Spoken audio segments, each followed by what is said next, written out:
Hello students, welcome to SS classes.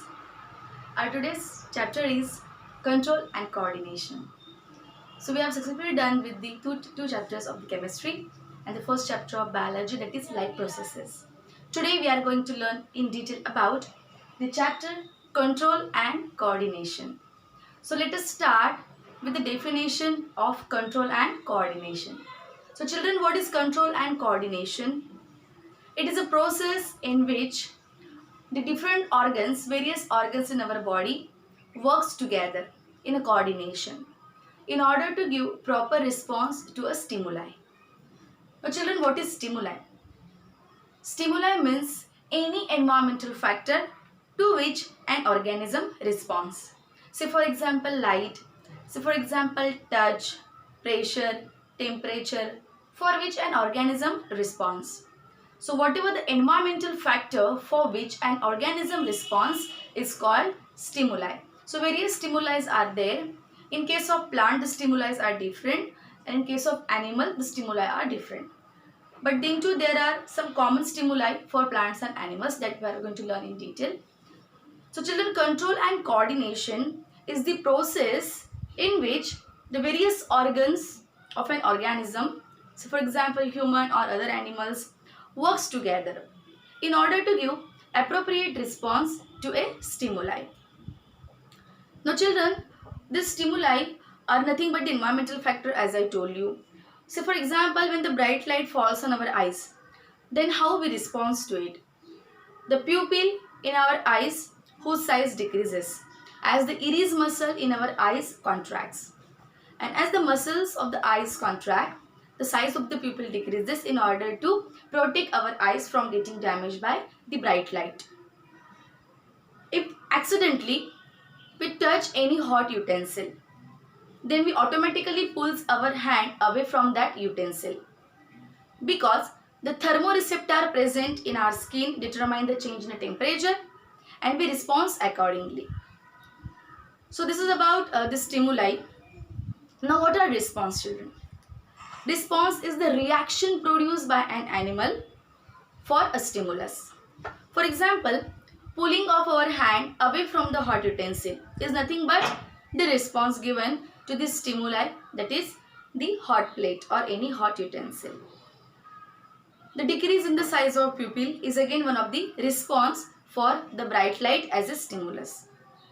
So right now we have learned about the three definition. One is control and coordination, that is the working together of various organs of an organism in order to give appropriate response to a particular stimuli.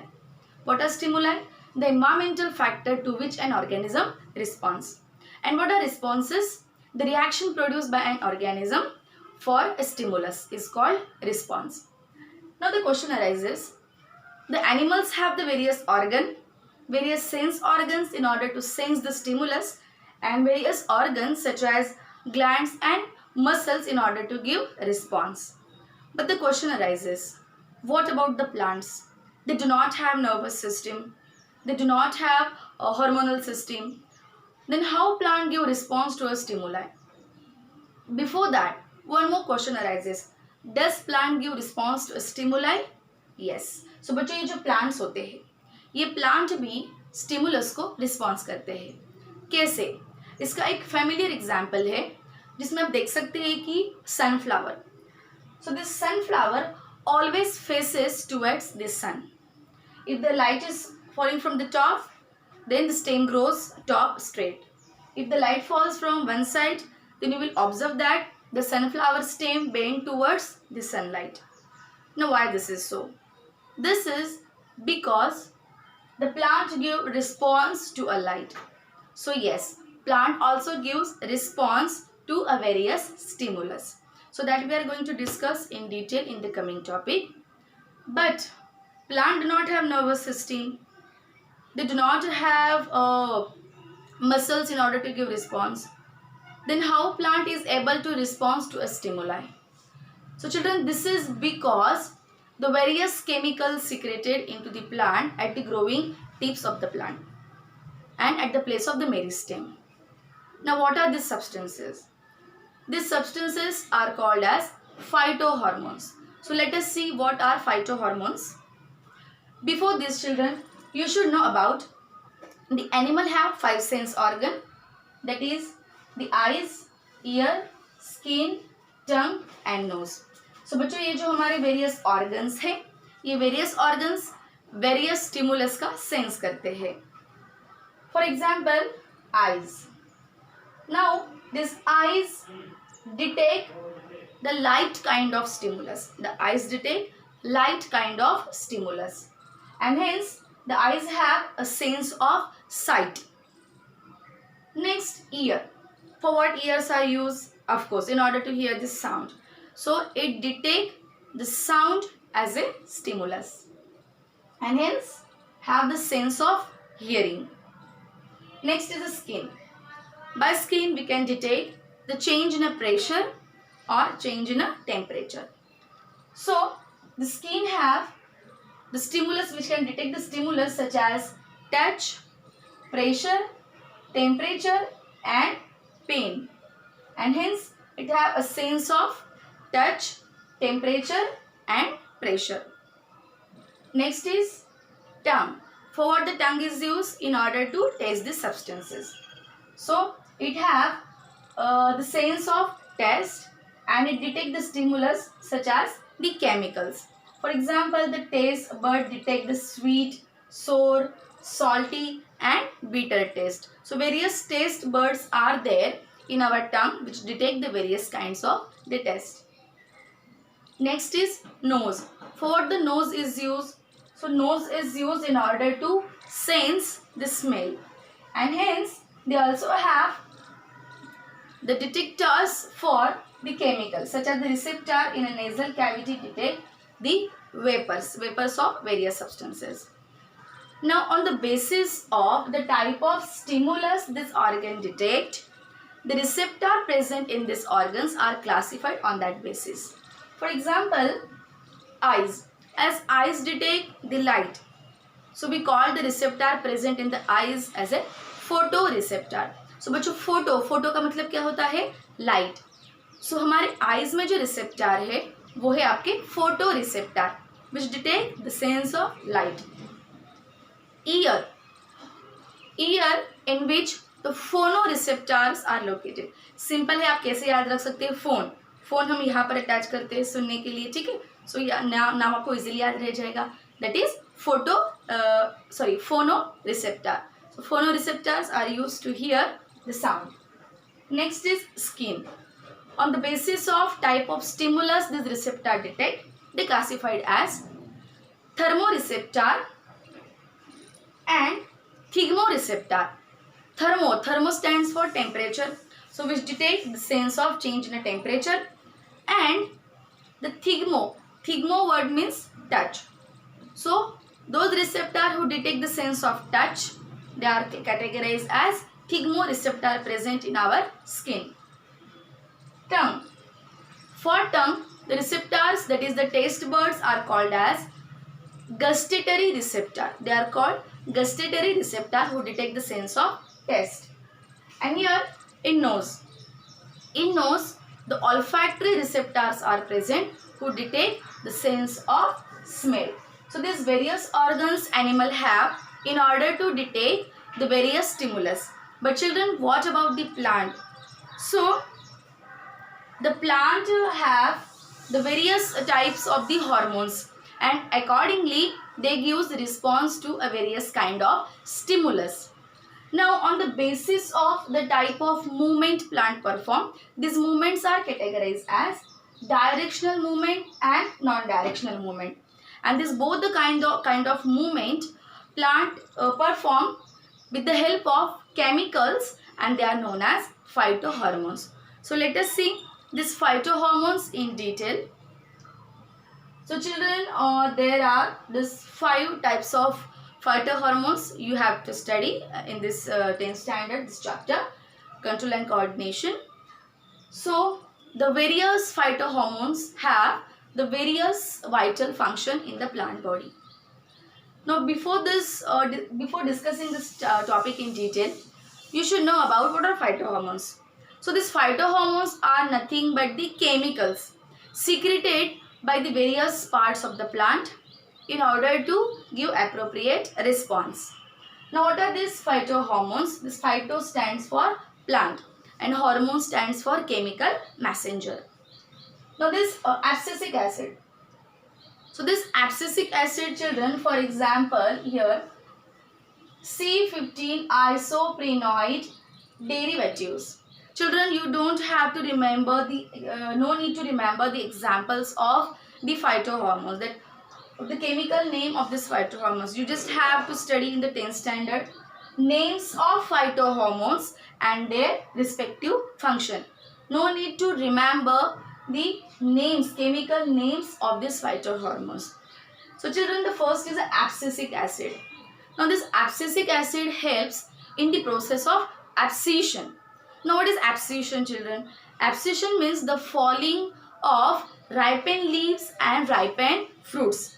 जैसे कि plants के जो leaves है वो जैसे ripened हो जाते हैं वो येलोइश और गोल्डन आपको दिखने लगते हैं, और समझो कि राइपेंड फ्रूट्स है. सो आपको आप डिफ्रेंशिएट कर सकते हो कि raw fruit and ripened fruit. So once the waste of the plant is stored in the dead leaves and ripened fruit of the plant. At that time the plant get rid of this waste by falling off those ripened leaves and ripened fruit. So plant क्या करती है बच्चों, ये जो ripened leaves और ripened fruits है इसको fall off कर देती है in order to get rid of the waste. So ये जो falling off of leaves and fruits होता है, जैसे कि एक राइपेन लीफ है और राइपेन फ्रूट है, जिसका फॉल ऑफ हो जाना, प्लांट से टूट जाना, इस प्रोसेस को हम क्या बोलते हैं? Abscission. And for this process, for this abscission, the hormone responsible is called abscisic acid. Exactly what happened at that place? The loosening between the cell takes place, and as the cell get loose, the leaf and the fruit automatically falls off. And this process is created by the abscisic acid. Now here, seeds and the bud dormancy, water loss regulation, seed storage and protein synthesis. So this various function this abscisic acid perform apart from the abscission. So what is that? Seed and bud dormancy. अब बच्चों question आता है कि dormancy मतलब क्या होता है? सो dormancy ये सीड या फिर बर्ड की रेस्टिंग स्टेज है. रेस्टिंग स्टेज मतलब क्या? जैसे कि अभी आपके सबके घर में बहुत सारे ग्रेन्स तो होंगे और ये ग्रेन्स हम एक डब्बे में भर के रखते हैं, राइट? सो ये जो हमने एक डब्बे में ये सारे जो ग्रेन्स रखे हैं, क्या वहीं पे इनकी प्लांट बन जाती है कंटेनिंग पॉट में? नहीं, पॉसिबल नहीं है, क्योंकि उस वक्त जो सीड की स्टेज है वो है डॉर्मेंट स्टेज. जब तक सीड डॉर्मेंट स्टेज में है, रेस्टिंग स्टेज में है, वो सीड से प्लांट नहीं बन सकता. फाइन. सो जैसे ही ये सीड की डॉर्मेंसी ब्रेक हो जाती है, अब ये कब होता है? अगर हमने कोई सीड सॉइल में लगा दिया है, उसको मॉइस्चर प्रोवाइड किया है, तो उसकी डॉर्मेंसी जो है वो ब्रेक हो जाती है. फाइन. उसके बाद ही ये डॉर्मेंट सीड प्लांट में कन्वर्ट होना स्टार्ट करता है. जर्मिनेशन जो है सीड का वो स्टार्ट हो जाता है. So before the germination of the seed, whatever the stage of the seed is there, that is called resting stage of the seed, which is also called as the dormant stage of the seed. In case of bird, जब तक वो bird है तब तक वो dormant है. जैसे उसका फ्लावरिंग, उसमें पेटल्स और रिप्रोडक्टिव पार्ट्स बनना स्टार्ट हो गए, that is called the breaking of the dormancy. Fine. और we can say sometime the grasses have the bud, and once the summer season is there, so that bird remains in the soil, and you will observe that no plants are there on the land. But if the first rain falls, then at that time you will see that automatically, without growing any seed in that land, the grasses will start growing due to the first rainfall. Clear? Now due to this first rainfall, once you observe the grass formation on the land, it is due to the bird falls on the land in the previous life cycle of that plant. Clear? So ये जो small birds होते हैं बच्चों, ये soil में ही रहते हैं grasses के, और जैसे ही फर्स्ट रेनफॉल होता है रेनी सीजन में, 1-2 रेनफॉल के बाद आप देख सकते हैं कि लैंड पे अपने आप ग्रासेस आ जाते हैं. सो ये ग्रासेस कहाँ से आते हैं? यहाँ पे सीड्स किसने डाले? सो ये जो ग्रासेस आए हैं ये कहाँ से आए हैं? प्लांट के बर्ड से आए हैं. जब वो बर्ड डॉर्मेंट है तो वहाँ पे प्लांट नहीं था, जैसे ही उसकी डॉर्मेंसी ब्रेक हो गई वहाँ पे प्लांट ग्रो होना स्टार्ट हो गए. Next is water loss regulation. That is, this is the process of opening and closing of the stomata, of course, because the plant loses their water through their stomata. So this abscisic acid control how much amount of water to be get lost by the process of transpiration. Clear? Now seed storage and seed storage protein synthesis. So it also helps in the storage of the material in the seed as well as in the protein synthesis. It helps. Next is auxin, children. Now auxin is the most important phytohormone in the plant, which give response to a various stimulus, and apart from that it also helps in the growth of the plant part. As in 9th standard you have learned about the meristematic tissue present in the various parts of the plant, at the tip of the plant, in the internodes and in the lateral in the cambium. Fine. So this meristematic tissue helps in the growth of the plant. Apical meristem helps in the increase in the length. Intercalary meristem helps in order to grow the branches and the leaf, and a meristem present, lateral meristem present in the cambium helps to increase the girth of the plant. That we have done in the 9th standard. Now this hormone basically helps in the cell division.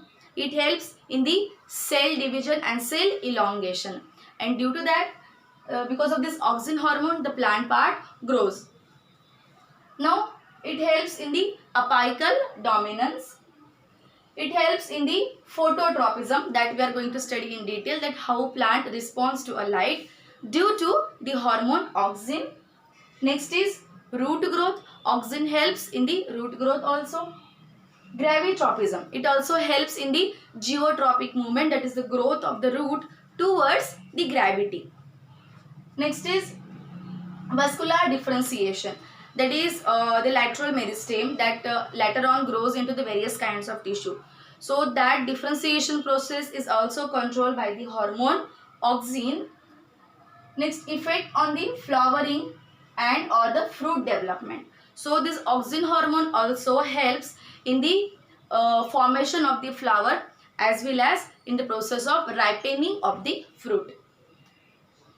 Next hormone you have in syllabus, that is the cytokinin, children. So this cytokinin helps in the cell division. It also release of the apical dominance and delay the senescence process. Fine. So this cytokinin basically is important in the development of the shoot.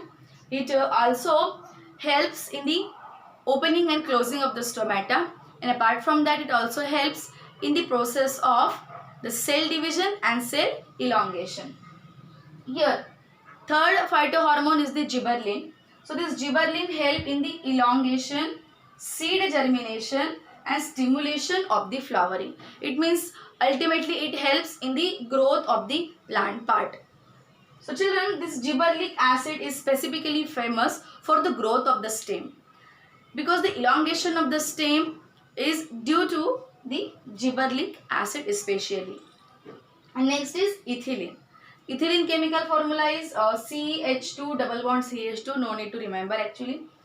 Now what's function of this ethylene? So in the fruit ripening, in the senescence process and in the early seedling development. It helps. Sometime the raw fruit can be ripened artificially by using the ethylene hormone. जैसे हम ethylene ये raw fruit के ऊपर apply करते हैं तो इससे क्या हो जाता है कि वो फ्रूट अर्ली राइपेन हो जाता है. So these are the various hormones plant produces in order to give response to a various kinds of stimulus. Now let us discuss about the plant movements in detail. So children, there are two types of plant movement: directional movement and non-directional movement. So these directional movements are known as the tropic movement, which is also called as the tropism, and these non-directional movements are known as nastic movement, which is also called as nastism. So children, these are tropic movements, which are especially the growth movements, which are further classified as positive tropic movement and negative tropic movement. Well, there is such no classification for the non-directional movement. Now, how one can define this tropism? How one can define the tropic movement?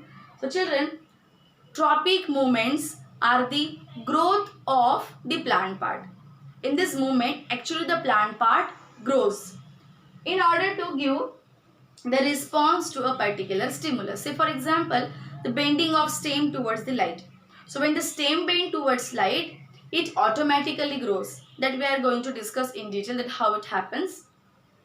Now this tropism is the movement of the plant part in a response to stimuli. And this movement is again the growth movement. Means once the plant gives response to a particular stimulus, at that time the plant part grows. Well, in this movement, there is no growth in the plant part. Plant part gives response, but there is no growth. So that's why it is called growth independent movement. And here what is called growth dependent movement. Now here, it is classified into positive and negative.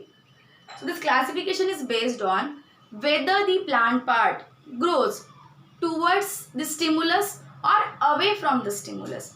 मतलब ये classification जो है बच्चों, ये कैसे किया गया है कि प्लांट के जो पार्ट ग्रो हो रहे हैं, जो जिस डायरेक्शन में रिस्पॉन्स दिया जा रहा है, ये डायरेक्शन स्टिमुलस के तरफ है, that is towards the stimulus, या स्टिमुलस से दूसरे डायरेक्शन में, अपोजिट डायरेक्शन में है, that is away from the stimulus. The simple and the best example of this tropic movement is positive and negative. Say stem.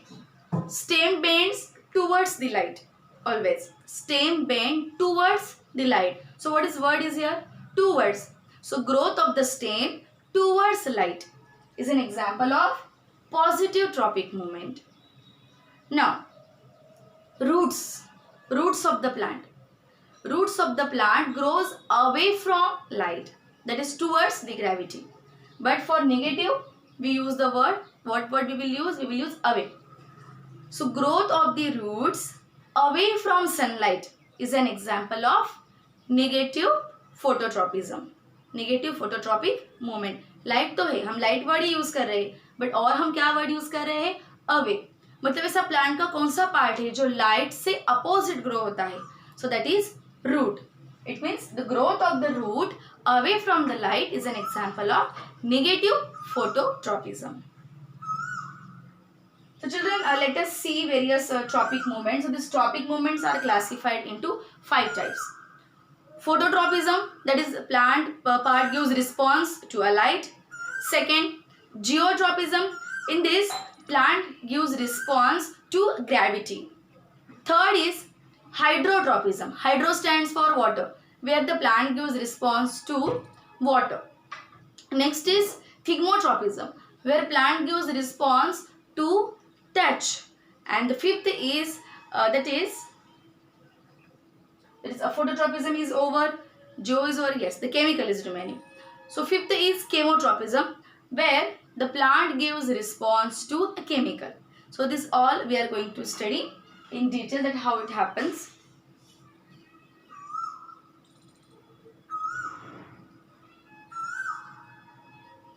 So children, here is an example where the plant gives response to a light. Now how it happens exactly?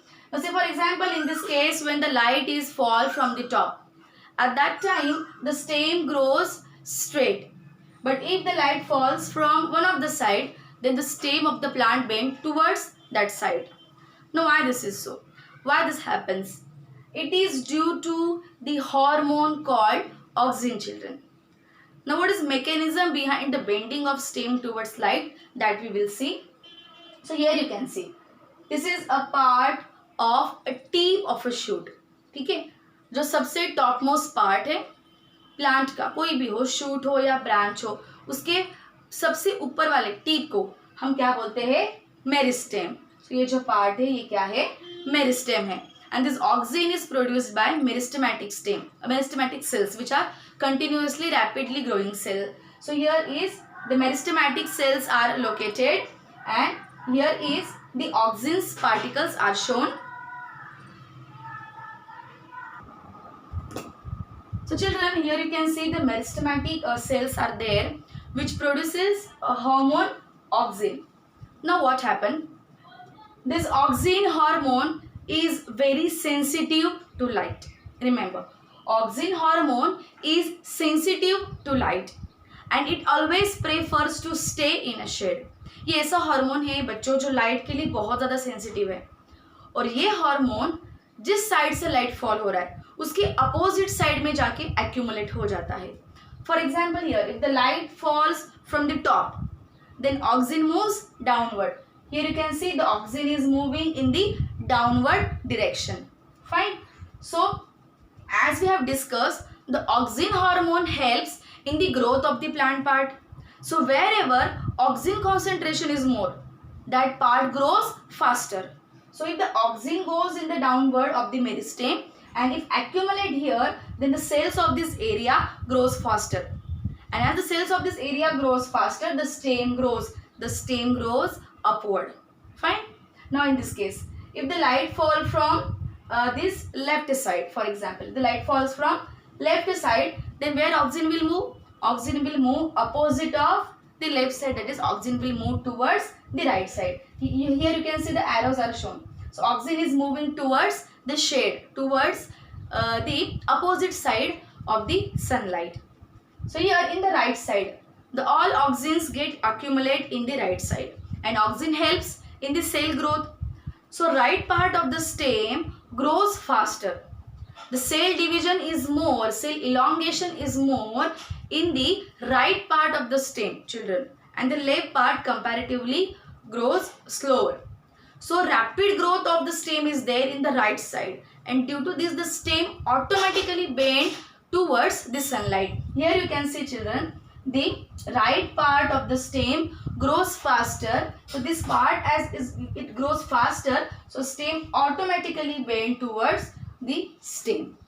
So this is the mechanism behind the bending of the stem toward light due to the hormone called auxin.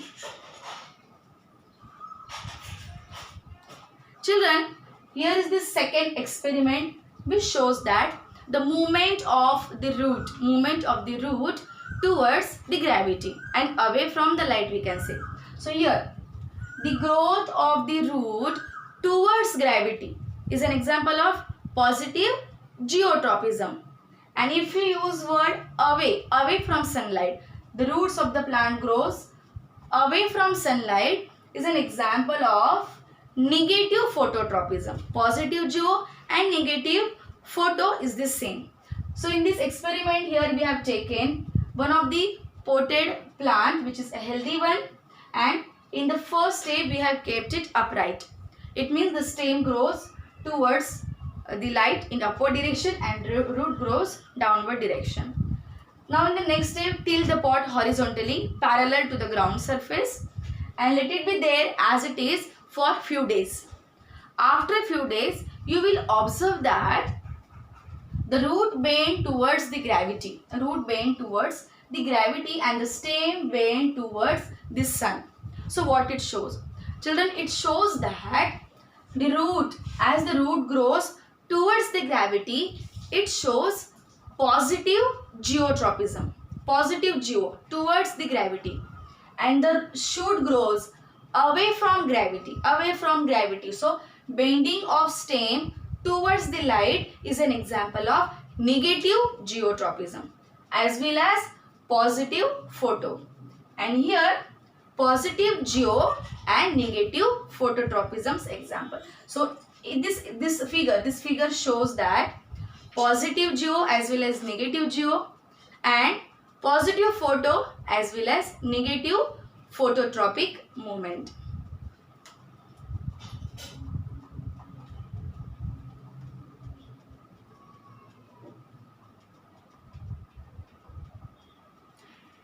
Now this experiment, children, here we can see the hydrotropism, that is the movement of the plant part in a response to the water. So for this here we have taken a germinating seed, means a pot is there where the moist soil is kept in which the one seed is germinating. So this leaves, that is the stem grows towards the light and the root grows downward straight towards the gravity as well as towards the water. Now, here what is written? Moist soil. Moist soil is there all over, and root grows straight in direction of the water. Now, in this second apparatus, we have taken the dry soil, children. Here we have taken dry soil and the same seedling. From here we have taken and we have inserted here. Or this soil also you can make dry by not applying water for a few days. But during this what will happen? The germinating seed may get die. So we should not use this, this method. We should remove that seedling from here like this. We will remove along with the soil and we will keep it here. So comparatively the soil around it is a dry soil. And here we have taken a clay pot which is a porous one containing water. So children, what happens? The soil around the seedling, is the dry soil, and the soil around the pot is a moist soil as the water seep out from that pot. Now here you will observe that after a few days you will observe the root of this seedling automatically bend towards the pot. It means it automatically bend towards the source of water. It shows that roots of the plant are always in a search of water, and wherever water is there, towards that the roots of the plant grows. It shows that the positive hydrotropic movement of the plant. There is no any example for the negative hydrotropism, because each and every part, each and every cell of the living organism need water. So only positive hydrotropic movement example we have in this syllabus. Clear? So here you can easily observe the roots of the plant automatically bend towards the water source, and for this the auxin hormone is responsible. It moves towards the growing part, and of course wherever the water is there, as the cells require the water for the cell division and for the various function, so that part as the auxin moves that side, that part grows faster, and hence it automatically bend towards the source of the water. So today we learn about what is control and coordination, stimuli, response, that is the introductory part of the chapter. Apart from that, we learn about the various sense organs and the receptor present in human body. Apart from that, we discuss about the plant movement, tropic movement and nastic movement. The tropic movements are also known as curvature movements, students. Curvature, curve means what? That is something is bending, something is getting curved. So that curvature movements are nothing but the tropic movement. So curvature movements and nastic movement, or tropic movement and nastic movement. We have also learned their classification. That is, tropic movements are classified as phototropic movement, geotropic movement, hydrotropic movement, thigmotropic movement and chemotropic movement. So out of these 5, today we learn 3 movements, that is phototropism, geotropism and hydrotropism. In our next period, we learn about the chemotropism and thigmotropism.